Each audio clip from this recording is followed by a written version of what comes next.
In a community title scheme, you're not just managing your own space, you're part of a larger property shared with other owners.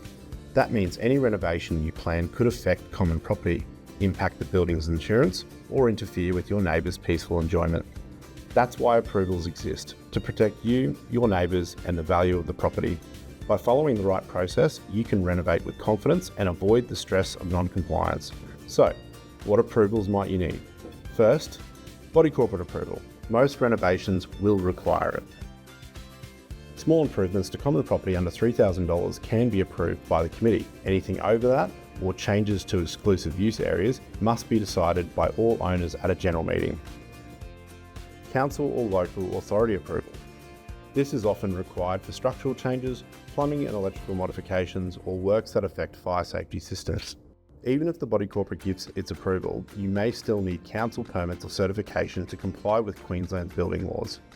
Then there are bylaw approvals. Your scheme's bylaws may set rules around flooring, external alterations, or even the hours tradespeople can work. For example, installing hard flooring often needs approval due to noise concerns, and external changes like screens or windows may require consent to maintain the building's uniform look. So, when do you actually need approval?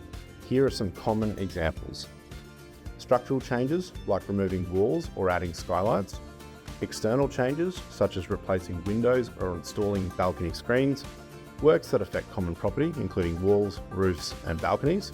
Installing hard flooring in multi-level buildings, permanent additions in exclusive use areas like decks or pergolas, and even internal renovations that could cause noise, dust, or disruption for your neighbours. In summary, if your renovation affects common property, changes the appearance of your lot, or could impact others, approval is usually required.